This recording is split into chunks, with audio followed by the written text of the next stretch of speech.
Hello and welcome you all to Shri Shri Krishna institute.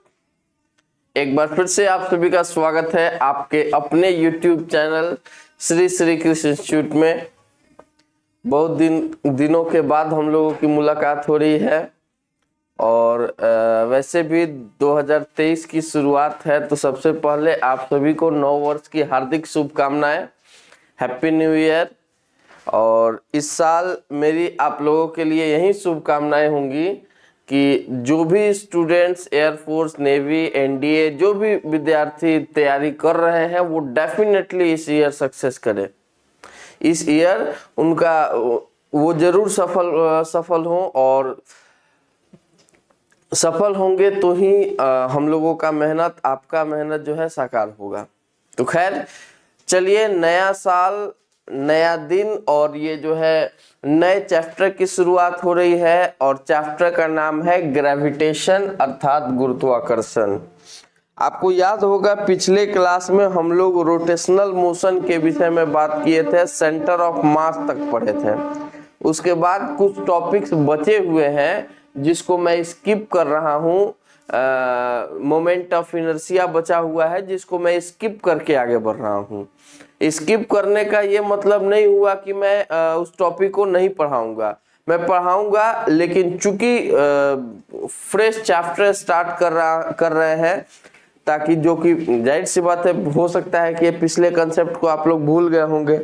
तो खैर जो भी चीज छूटा हुआ है उसको भी आपको अलग से पढ़ा दिया जाएगा। अभी तत्काल में हम लोग बात करने जा रहे हैं ग्रेविटेशन अर्थात गुरुत्वाकर्षण के विषय में। बड़ा मजेदार चैप्टर है, बड़ा मजा आने वाला है। चलिए एक एक करके हम लोग चैप्टर को सारे चीजों को समझा जाए। और चूंकि ग्रेविटेशन की बात हो और सर आइजैक न्यूटन की बात ना हो तो ग्रेविटेशन थोड़ा अधूरा हो जाएगा। तो आइए न्यूटन द्वारा कथित एक बड़ा ही इंटरेस्टेड फैक्ट के साथ हम लोग चैप्टर को शुरू करते हैं। न्यूटन कहते हैं कि no great discovery was ever made without a bold guess. बिना किसी कल्पना के आज तक कोई डिस्कवरी हुआ ही नहीं है, बिना किसी कल्पना के। देखिए ओवरऑल ये कहना क्या चाह रहे हैं, कहना ये चाह रहे हैं कि कोई भी काम दो बार होता है, एक बार हम लोगों के दिमाग में होता है और दूसरी बार रियलिटी में होता है। एक बार हम लोगों के दिमाग में होता है और दूसरी बार रियलिटी में होता है। एक बार आपने सोच लिया कि हम एनडीए क्वालिफाई कर लेंगे, पहले दिमाग कहेगा कि कर लेंगे, तभी आप करेंगे। पहले कोई कल्पना, बोल्ड गेस करिए। क्या कहा उन्होंने कहा कि आप पहले बोल्ड गेस करेंगे। उन्होंने कहा कि एक बोल्ड गेस करिए, बोल्ड गेस करेंगे तभी एक अच्छा डिस्कवरी होगा। तो खैर आइए सेशन को शुरू किया जाए।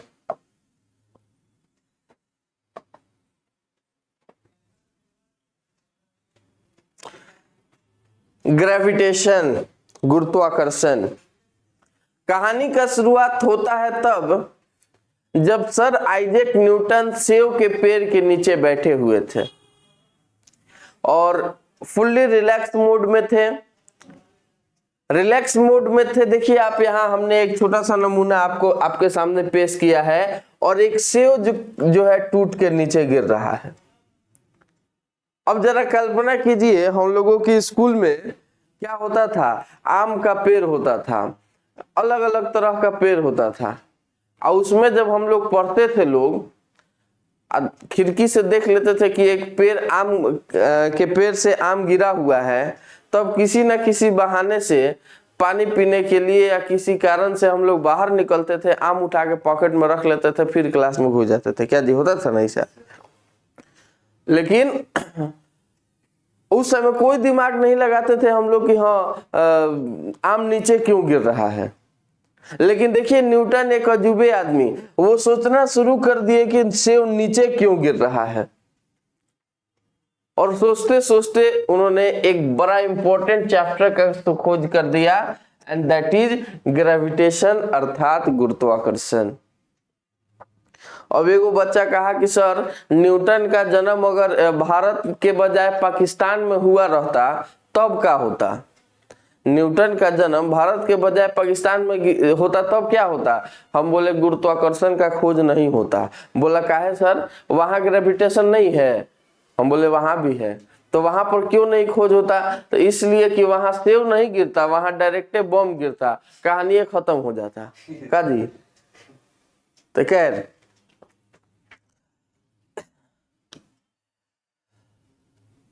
देखिए शुरुआत में क्या कहा गया, आइए थोड़ा सा एक बात यहां थोड़ा सा बात किया जाए। जब सेव नीचे गिरा तो न्यूटन सोचना शुरू कर दिए कि आखिर यह सेव नीचे क्यों गिरा। सोचते सोचते कोई एक बार सोचे, कितनी बार सोचे, और सोचने के बाद उनके दिमाग में एक बात आया और उन्होंने कहा, उन्होंने सारे ऑब्जेक्ट्स के साथ देखा, इस कलम को भी छोड़ा जाएगा तो वो नीचे ही गिरेगा। वो सोचते सोचते उन्होंने कहा कि सारा चीज अगर पृथ्वी के तरह ही आकर्षित हो रहा है तो उन्होंने कहा कि each and every particle of universe, ब्रह्मांड का प्रत्येक पार्टिकल जो है को अर्थ जो है अपने तरफ अट्रैक्ट करता है। हमारे अर्थ के पास एक स्पेशल प्रॉपर्टी होती है कि वो किसी भी ऑब्जेक्ट को अपने तरफ अट्रैक्ट करता है, और यह जो फोर्स, जिस फोर्स से वो अट्रैक्ट करता है वह फोर्स कहलाता है ग्रेविटेशनल फोर्स, और यह प्रक्रिया कहलाता है ग्रेविटेशन। ठीक ना, यह जो फोर्स है वो ग्रेविटेशनल फोर्स कहलाता है और यह जो प्रक्रिया है ग्रेविटेशन कहलाता है। उस समय उन्होंने सिर्फ यही बताया था कि पृथ्वी के पास ही खास गुण होता है, माने सिर्फ और सिर्फ पृथ्वी ही किसी को अट्रैक्ट करता है, बाकी कोई दूसरा चीज किसी को अट्रैक्ट नहीं करता है, ऐसा न्यूटन का मानना था। ठीक है, अब देखिए हुआ क्या। शुरुआत में तो ग्रेविटेशन का डेफिनेशन हम लोग यही मान लिए लोग कि कोई भी ऑब्जेक्ट जो है अर्थ के द्वारा अट्रैक्ट होता है, अर्थ के द्वारा आकर्षित होता है, और यह जो प्रक्रिया है ग्रेविटेशनल फोर्स कहलाता है। और जिस फोर्स से पृथ्वी आकर्षित करता है, जिस फोर्स से अर्थ जो है अट्रैक्ट करता है, वो ग्रेविटेशनल फोर्स कहलाता है। ठीक है, अब ध्यान दीजिए इसके बाद क्या हुआ। इसके बाद हुआ ये कि एक सवाल पूछ दिया गया न्यूटन से। न्यूटन से पूछा गया कि ये बताइए कि अर्थ सारे के सारे ऑब्जेक्ट को अट्रैक्ट करता है? न्यूटन ने कहा कि हाँ करता है। बोले कि ठीक है, हमारे सन को भी अट्रैक्ट करता होगा, मून को भी अट्रैक्ट करता होगा, स्टार्स को भी अट्रैक्ट करता होगा। न्यूटन ने कहा हाँ करता है। सिर्फ अर्थ ही सन को अट्रैक्ट कर रहा होगा कि कोई और भी अट्रैक्ट कर रहा होगा? न्यूटन कहे बुर्बके हो सब का सब, खाली अर्थ को कह रहे हैं कि खाली अर्थ अट्रैक्ट करता है तो अर्थ ही अट्रैक्ट करता है। अब बस यहीं पर फंस गए। लोग पूछने लगे, वैज्ञानिक लोग पूछने लगे कि अगर अर्थ ही सन को अट्रैक्ट करता है, अर्थ मून को अट्रैक्ट करता है, अर्थ स्टार्स को अट्रैक्ट करता है, तो इनके बीच का डिस्टेंस कम क्यों नहीं होता है? ये एक दूसरे से नजदीक क्यों नहीं आते हैं? जब ये सारे सवाल न्यूटन से पूछा गया, Newton was unable to explain. Newton इन सारे बातों का जवाब नहीं दे पाए।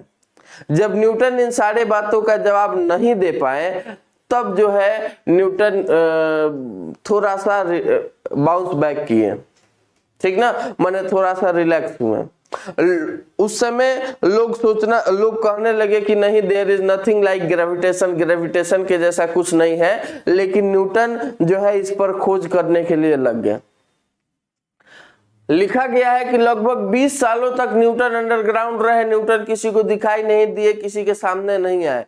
और कहा जाता है कि शेर जब 2 कदम पीछे जाता है तो ये नहीं समझना चाहिए कि शेर डर गया, ये समझना चाहिए कि शेर छलांग लगाने वाला है। और वही हुआ, 20 सालों के बाद शेर ने छलांग लगाया और क्या कहा? उन्होंने कहा कि नॉट ओनली अर्थ। शुरुआत में कहा था कि ओनली अर्थ, लेकिन अब क्या कहा? नॉट ओनली अर्थ, सिर्फ पृथ्वी ही नहीं, each and every particle of universe, ब्रह्मांड का प्रत्येक कण अगर उसके पास मास होगा तो उनके बीच में एक अट्रैक्शन फोर्स वर्क करेगा। एवरी ऑब्जेक्ट इन यूनिवर्स, ब्रह्मांड का प्रत्येक पार्टिकल अगर उसके पास मास होगा तो उनके बीच में अट्रैक्शन फोर्स रहेगा। Every object universe attract every other object, हर एक ऑब्जेक्ट जो है एक दूसरे ऑब्जेक्ट को आकर्षित करता है। ठीक ना, which is called force of gravitation, जिसे हम लोग क्या कहते हैं, फोर्स ऑफ ग्रेविटेशन कहते हैं, ग्रेविटेशनल फोर्स कहते हैं। ब्रह्मांड का प्रत्येक कण, प्रत्येक वस्तु एक दूसरे को एक बल से आकर्षित करता है जो कि गुरुत्वाकर्षण बल कहलाता है, जो ग्रेविटेशनल फोर्स कहलाता है। यह जो प्रक्रिया है ग्रेविटेशन कहलाता है।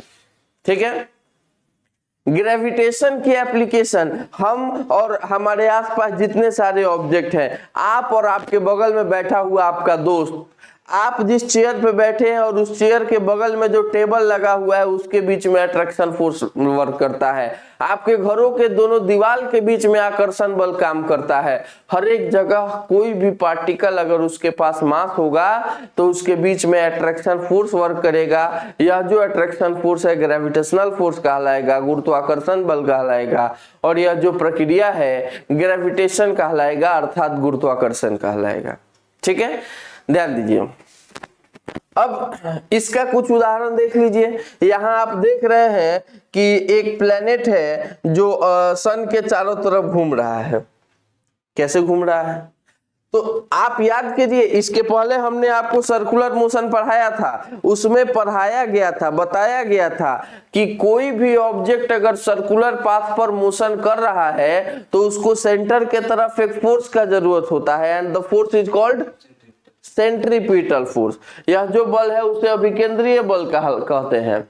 यहाँ आप देख रहे हैं कि सन और इस प्लेनेट के बीच में एक अट्रैक्शन फोर्स वर्क कर रहा है। कौन सा force? Centripetal force. Centripetal force कौन दे रहा है? ग्रेविटेशनल फोर्स दे रहा है। इन दोनों के बीच में जो ग्रेविटेशनल फोर्स वर्क कर रहा है, इसको लिखो, ग्रेविटेशन के डेफिनेशन लिखने के लिए कहना पड़ेगा। तो इन दोनों के बीच में जो अट्रैक्शन फोर्स वर्क कर रहा है, इसी के कारण जो है इसको सेंट्रीपिटल फोर्स मिल रहा है। ठीक ना, तो ये जो अभी थोड़ा देर पहले सवाल पूछा गया था कि अर्थ और प्लैनेट्स के बीच में अट्रैक्शन फोर्स हो रहा है तो प्लैनेट नजदीक क्यों नहीं आ रहे हैं, तो वो उस ग्रेविटेशनल फोर्स से उनको सेंट्रीपिटल फोर्स मिल रहा है जिसके कारण ये सन के चारों तरफ घूम रहा है। और इस तरह से माना गया, इस तरह से कहा गया कि एवरी पार्टिकल ऑफ यूनिवर्स, ब्रह्मांड का प्रत्येक कण अगर उसके पास द्रव्यमान होगा तो उसके बीच में एक आकर्षण बल लगेगा। यह जो आकर्षण बल है गुरुत्वाकर्षण बल कहलाएगा, और यह जो प्रक्रिया है गुरुत्वाकर्षण कहलाएगा। ठीक है, चलिए फिर आगे बढ़ते हैं। बढ़े, लिख लो जल्दी लिखो।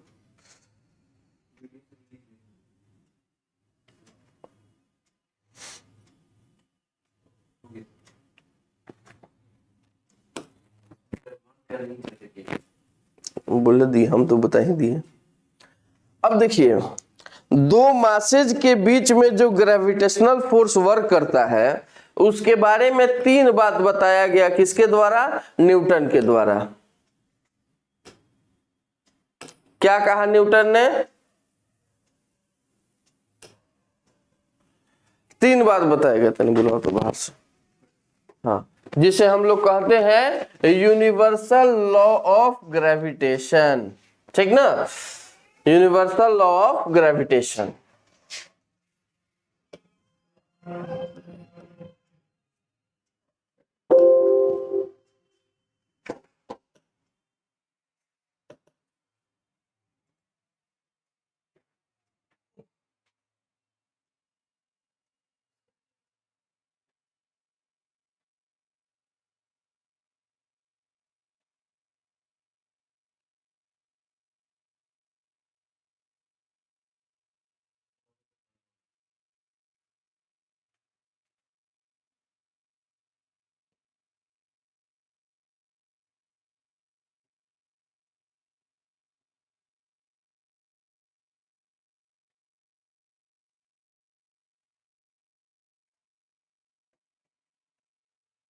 तो देखिए उन्होंने क्या बताया, Newton's law of gravitation, Newton के गुरुत्वाकर्षण के नियम में क्या बताया गया।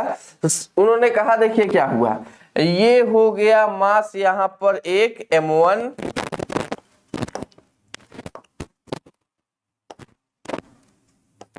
ठीक है, ये एक मास हो गया हम लोगों के पास m1, और यहाँ दूसरा मास हो गया m2।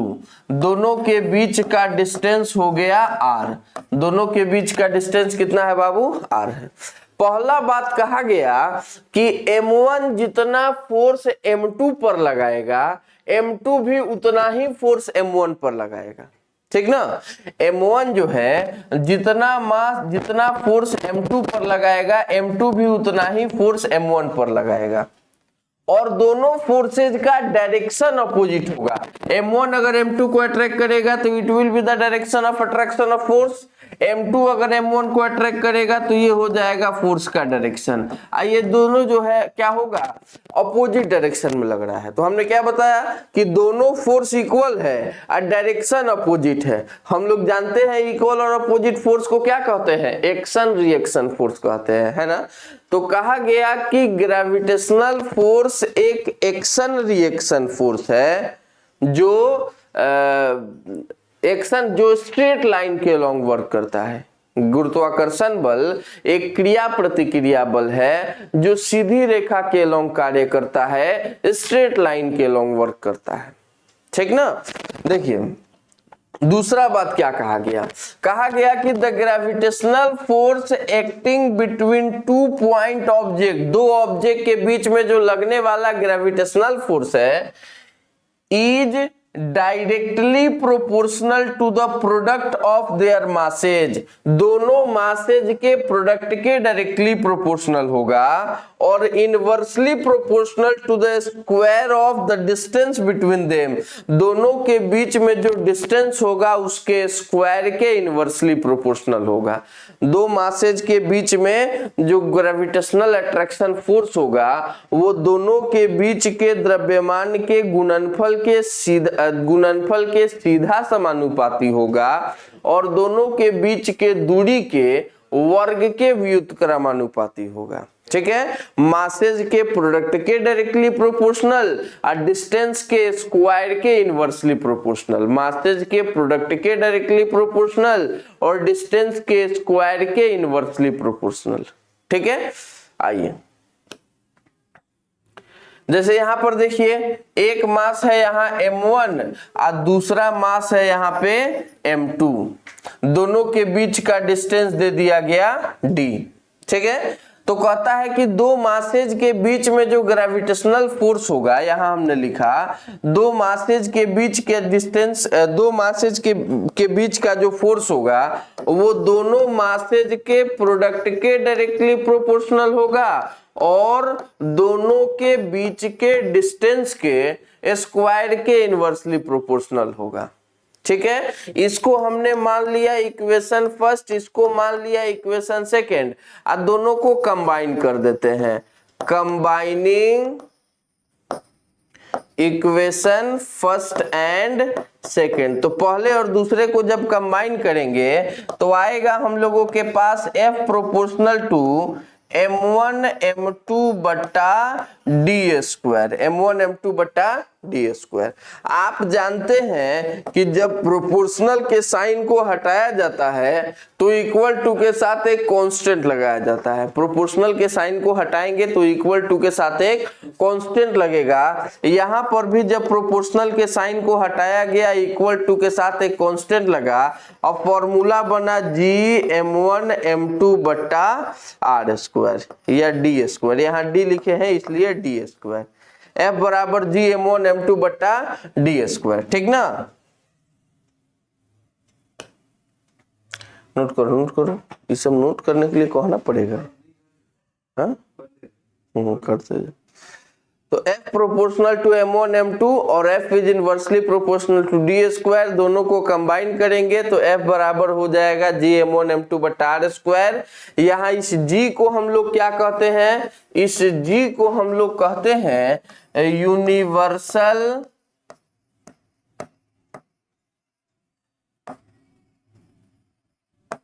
कांस्टेंट ऑफ ग्रेविटेशन, यानी गुरुत्वाकर्षण का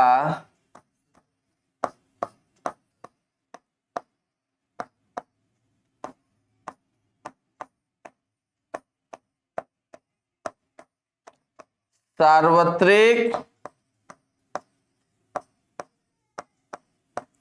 नियतांक। ठीक है, जी आपके एग्जाम में जी का यूनिट भी पूछता है, जी का डायमेंशन भी पूछता है, ठीक ना। तो जी का यूनिट और डायमेंशन अगले स्लाइड में आपको बताते हैं, लिखना सिखाते हैं, नोट कर लिए। चलिए, तो जी को हमने कहा, हमारे पास यहाँ फॉर्मूला आया है G m1 m2 by r square. Formula आया है जी एफ बराबर जी m1 m2 बट्टा आर स्क्वायर कहिए चाहे डी स्क्वायर कहिए। ठीक है, यहां हमने आपको बताया कि जी क्या है, it is universal constant of gravitation, या गुरुत्वाकर्षण का सार्वत्रिक नियम है। जी का वैल्यू क्या होता है, तो जी का वैल्यू होता है 6.67 इंटू 10 टू द पावर -11। इसका यूनिट क्या होता है, तो न्यूटन मीटर स्क्वायर पर kilogram square, newton metre square पर किलोग्राम स्क्वायर। ठीक है, इसका डायमेंशन लिखा जाए, इसके फॉर्मूला से भी आप लिख सकते हैं क्या, तो जी एफ डी स्क्वायर उधर जाएगा तो डी स्क्वायर बट्टा में क्या m1 m2। फोर्स का डायमेंशन हो जाएगा ml t to the power -2, d square का एल स्क्वायर, m1 m2 का हो गया m स्क्वायर, m से स्क्वायर कैंसिल, ये m ऊपर जाएगा तो हो जाएगा m inverse l into square l cube t to the power -2। ये हो गया क्या, तो g का डायमेंशन और g का यूनिट। ठीक ना, याद रखेंगे जी का यूनिट भी पूछा हुआ है आपके एग्जाम में, और डायमेंशन भी पूछा गया है। हो सकता है इस बार भी पूछ दे, पिछले बार के एग्जाम में भी पूछा गया था। ठीक ना, तो ये जी का value 6.67 into 10 to the power -11 newton metre square पर किलोग्राम स्क्वायर। इसका dimension m inverse l cube t to the power -2, m inverse l cube t to the power -2। ठीक है, ये हो गया इसका डायमेंशन और इसका यूनिट। ठीक ना, आगे बढ़ते हैं। Important points about gravitational force. आइए ग्रेविटेशनल फोर्स के विषय में कुछ खास बात जान लिया जाए, इसमें क्या क्या होता है। सबसे पहला पॉइंट देखिए क्या कह रहा है, सबसे पहला बात कह रहा है कि gravitational force is a central as well as conservative force. यह एक केंद्रीय बल है तथा संरक्षित बल है ना। सेंटर, अभी थोड़ा देर पहले आपको बताए थे कि यह, इसके साथ एक और बात बताए थे कि यह एक्शन रिएक्शन फोर्स है ना, सेंट्रल नेचर का फोर्स है, कंजर्वेटिव फोर्स है। ठीक है, दूसरा पॉइंट देखिए क्या कह रहा है, it is the weakest force in nature. वह सबसे कमजोर फोर्स है। सोचिए, देखिए इतना जिसे हम लोग अपने लाइफ में स्ट्रॉन्ग मानते हैं लोग, आप मानते हैं कि ऐसा आपको फील होता होगा कि ये बड़ा स्ट्रॉन्ग फोर्स है, लेकिन जान लीजिए कि it is what, it is the weakest force in nature. यह प्रकृति का सबसे कमजोर बल है, इसे कोई कमजोर बल नहीं है। It is the weakest force in nature, यह प्रकृति का सबसे कमजोर बल है। ठीक है, आगे बढ़ते हैं। बढ़े, संकोच मत करना, नहीं हुआ होगा तो बोलना। ठीक है, बता देंगे, इसके उतरते हैं तो बता देते हैं। It is 10 to the power 36 है ना, स्मॉलर देन इलेक्ट्रोस्टैटिक फोर्स। यह जो है इलेक्ट्रोस्टैटिक फोर्स से 10 के पावर 36 गुना छोटा होता है ना। जी ग्रेविटेशनल फोर्स को हमने कहा ना कि वीकेस्ट फोर्स है, कमजोर बल है। तो कितना कमजोर है, विद्युत बल से माने इलेक्ट्रोस्टैटिक फोर्स से 10 के पावर 36 गुना छोटा है, and 10 to the power 38 times smaller than nuclear force. और न्यूक्लियर फोर्स माने नाभिकीय बल से 10 के पावर 38 गुना छोटा है ना। माने क्या कहा गया कि इलेक्ट्रोस्टैटिक फोर्स से 10 के पावर 36 गुना छोटा है, और न्यूक्लियर फोर्स से 10 के पावर 38 गुना छोटा है। इलेक्ट्रोस्टैटिक फोर्स से 10 के पावर 36 गुना छोटा है, और न्यूक्लियर फोर्स से 10 के पावर 38 गुना छोटा है। ठीक है, आइए आगे बढ़ते हैं। हाँ, हो गया है।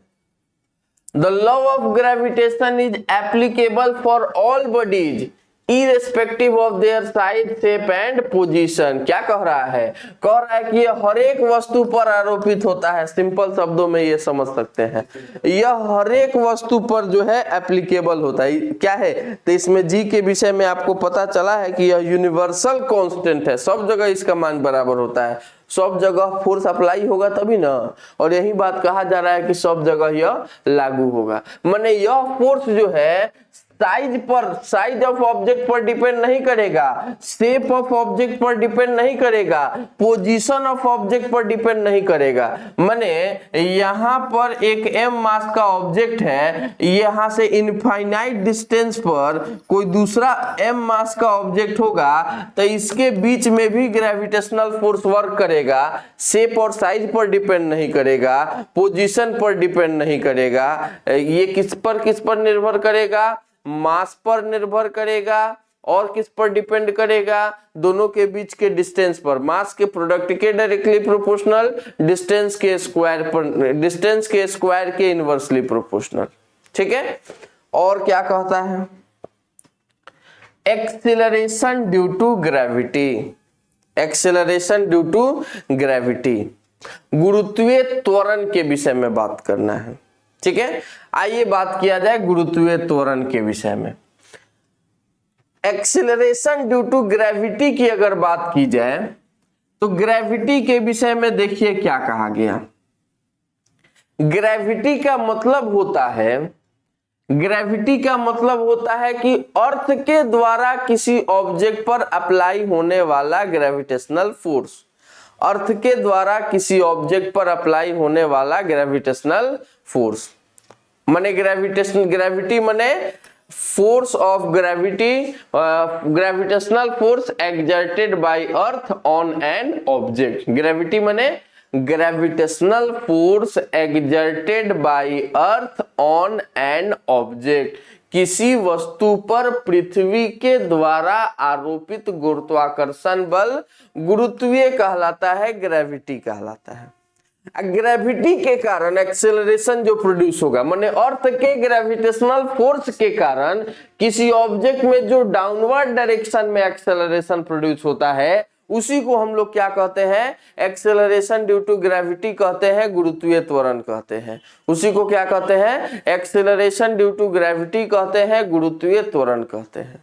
ठीक है, अब ध्यान दीजिए, देखिए लिखा भी है कि द यूनिफॉर्म एक्सेलरेशन, नाम यूनिफॉर्म एक्सेलरेशन माने एक समान त्वरण, produced in a freely falling object, जब नीचे के तरफ गिर रहा है, due to gravitational pull of earth, यानी अर्थ के ग्रेविटेशनल फोर्स के कारण किसी ऑब्जेक्ट में जो एक्सेलरेशन डाउनवर्ड प्रोड्यूस होता है, उसी को एक्सेलरेशन ड्यू टू ग्रेविटी कहते हैं, गुरुत्वीय त्वरण कहते हैं। वह एक समान त्वरण जो पृथ्वी के गुरुत्वाकर्षण के कारण स्वतंत्र रूप से गिरते वस्तु पर कार्यरत है, गुरुत्वीय त्वरण कहलाता है, एक्सेलरेशन ड्यू टू ग्रेविटी कहलाता है।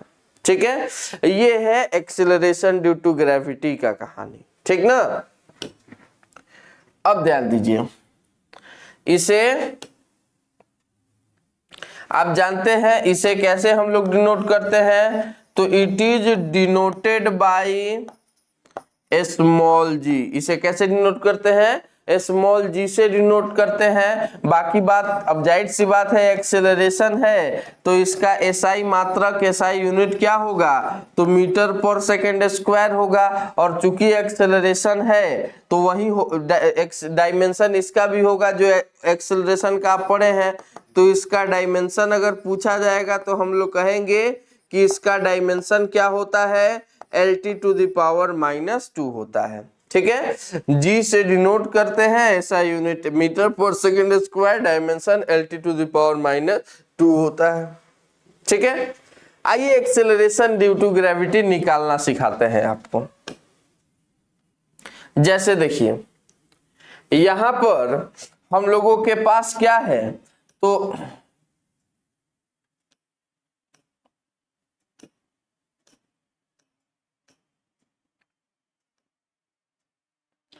ये हो गया अर्थ, अर्थ का मास हमने मान लिया कैपिटल एम, यहां हो गया स्मॉल एम। अर्थ के पास हो गया मास कैपिटल एम और ऑब्जेक्ट का मास हो गया यहां स्मॉल एम। ठीक है, अब कहता है कि इस ऑब्जेक्ट पर जो लगने वाला एक्सेलरेशन ड्यू टू ग्रेविटी है ये बताइए। आप सिंपल बात है जानते हैं, एक्सेलरेशन निकालने के लिए आप न्यूटन का नियम लगाएंगे, F बराबर ma है ना, तो A बराबर हो जाएगा क्या, F बाई m। ठीक है, तो A बराबर F का मान, F माने दोनों ऑब्जेक्ट के बीच में लगने वाला ग्रेविटेशनल फोर्स, तो ग्रेविटेशनल फोर्स क्या हो जाएगा, अभी पढ़े हैं लोग Gm1 m2 बटा r स्क्वायर, तो Gm1 के जगह पे mass of earth capital M, m2 के जगह पे mass of object small m। अब मान लीजिए रेडियस ऑफ अर्थ कितना है, रेडियस ऑफ अर्थ को हमने कैपिटल R मान लिया, r स्क्वायर और नीचे में ये स्मॉल m, ये स्मॉल m से m कैंसिल हो गया। इस a को हम लोग कैसे डिनोट करते हैं, g से डिनोट करते हैं, तो g बराबर हो जाएगा gm by r square, small g बराबर क्या हो जाएगा, gm बट्टा r स्क्वायर हो जाएगा। यहां से आप कह सकते हैं कि g जो होगा r स्क्वायर के इनवर्सली प्रोपोर्शनल होगा, g जो होगा r स्क्वायर के इनवर्सली प्रोपोर्शनल होगा। ठीक है, अब देखिए इसमें एक सवाल ऐसे, इसको आप न्यूमेरिकली कैलकुलेट करते हैं, g के जगह पे g का मान रखते हैं, m के जगह पे m का मान रखते हैं, r m माने मास ऑफ अर्थ, r के जगह पे r का मान रेडियस ऑफ अर्थ का मान रखते हैं, तो जब कैलकुलेट करेंगे तो g का वैल्यू आएगा 9.8 मीटर पर सेकेंड स्क्वायर, और सवाल को आसान बनाने के लिए हम लोग इसका वैल्यू लेते हैं 10 मीटर पर सेकेंड स्क्वायर। ठीक ना, अब ध्यान दिया जाए, सवाल ये आ रहा है कि क्या सारे जगह के लिए यह g का मान 9.8 ही होगा या ये वैरी करता है, इसमें बदलाव आता है। क्या सारे जगह के लिए g का मान जो है 9.8 ही होगा कि वैरी करेगा, तो कहा गया कि नहीं वैरी करेगा। कैसे वैरी करेगा, आइए एक एक करके समझा जाए कि वैरी करेगा भी कि नहीं करेगा। तो सबसे पहले आप देख रहे हैं कि फॉर्मूला में 3 चीज का प्रयोग किया गया है। एक देखा गया g जो है हो सकता है निर्भर हो कैपिटल G पर, कैपिटल M पर और कैपिटल R पर। पूछा गया कि क्या यह G पर निर्भर कर रहा है, तो G जो है चेंज करेगा, कैपिटल G चेंज करेगा। आप कहिएगा नहीं सर, अभी थोड़ा देर पहले आपने समझाया है कि यह कैपिटल G क्या है, यूनिवर्सल कांस्टेंट है, यानी यह कैपिटल यूनिवर्सल कांस्टेंट है, तो इस पर अगर यह डिपेंड कर भी रहा है तो कैपिटल G के आधार पर यह चेंज नहीं होगा। मास ऑफ अर्थ क्या चेंज होता है, नहीं चेंज होता है, माने मास ऑफ अर्थ के आधार पे भी कांस्टेंट होगा। कहिएगा सर रेडियस ऑफ अर्थ भी तो चेंज नहीं होता है, लेकिन ध्यान दीजिए यहाँ रेडियस इसलिए लिया गया r क्योंकि ऑब्जेक्ट कहाँ है, अर्थ के सरफेस पर है। यही ऑब्जेक्ट उठा के हम यहाँ रख देते हैं तो फिर ये तो h हाइट ऊपर बढ़ जाता ना जी, तो इसलिए अब r ना होके r प्लस h हो जाता, माने r का मान चेंज हो सकता है ना। इससे भी ऐसे हमने यहाँ लिखा है कि g जो होगा r स्क्वायर के इनवर्सली प्रोपोर्शनल होगा, माने डिस्टेंस बढ़ेगा तो एक्सेलरेशन ड्यू टू ग्रेविटी घटेगा, डिस्टेंस बढ़ेगा तो एक्सेलरेशन ड्यू टू ग्रेविटी घटेगा, माने r के आधार पे चेंज हो सकता है। ये बात आपको बड़ा बढ़िया समझ में आ रहा होगा। आज जब अंदर जा रहे हैं तो r का मान घट रहा है, आप कहिएगा सर r घटेगा तो g का मान बढ़ेगा, नहीं बाबू यही नहीं होगा। अब यहां से इंटरेस्टेड बात, जैसे ही ये अंदर जाएगा वैसे ही अर्थ का इफेक्टिव मास चेंज हो जाएगा। अभी थोड़ा देर पहले क्या कहे थे कि मास के आधार पे देखा जाए तो मास कांस्टेंट रहेगा, हाँ सही बात है, मास पूरे अर्थ का कांस्टेंट रहेगा, लेकिन जब ऑब्जेक्ट गहराई में जाएगा तो अर्थ का प्रभावी द्रव्यमान कम हो जाएगा, पृथ्वी का इफेक्टिव मास, अर्थ का इफेक्टिव मास जो होगा वो कम हो जाएगा। अब जैसे ही सवाल आया इफेक्टिव मास क्या होता है, इफेक्टिव मास कैसे कम हो जाता है, इस पर चर्चा करना है। इफेक्टिव मास क्या होता है और इफेक्टिव मास कैसे कम हो जाता है, ठीक ना। इफेक्टिव मास आखिर अर्थ अपना पूरा, अर्थ का पूरा मास इफेक्ट दिखाना कैसे बंद कर सकता है, है ना। ये ढेर सारा सवाल आज के लेक्चर में बना और इन सारे सवाल पर डिटेल डिस्कशन करेंगे हम लोग नेक्स्ट क्लास में। तब तक के लिए धन्यवाद। हमारे इस पूरे लेक्चर को ध्यान पूर्वक देखने के लिए आपका बहुत बहुत धन्यवाद। मिलेंगे नेक्स्ट क्लास में। नेक्स्ट क्लास में जब हम लोग मिलेंगे तो आज जो भी चीज हम लोग पढ़े हैं लोग उस पर 5-6 सवाल बनाएंगे लोग और फिर सेशन को आगे बढ़ाएंगे। कल के क्लास में हम लोग जहाँ पढ़ेंगे वेरिएशन इन जी, यहाँ से सवाल आपके एग्जाम में पूछेगा। यहाँ से वेरिएशन इन जी, जिसमें पता चलेगा कि जी का मान अलग अलग जगहों पर अलग अलग होता है, पोल पर अलग होता है, इक्वेटर पर अलग होता है, और सरफेस से हाइट पर चला जाएगा तो जी का मान कैसे निकलेगा, गहराई में चले जाएंगे तो जी का मान कैसे क्या हो जाएगा, रोटेशन के कारण जी किस तरह से चेंज होता है। ढेर सारे सवाल हैं, बड़ा मजेदार टॉपिक है। तो आज जो भी कंसेप्ट आपको पढ़ाया गया बढ़िया से घर पे पढ़ेंगे, तभी जब कल आप मिलेंगे, कल आप आएंगे तो हम लोग को क्वेश्चन प्रैक्टिस करने में मजा आएगा। चलिए फिर मिला जाएगा नेक्स्ट क्लास में।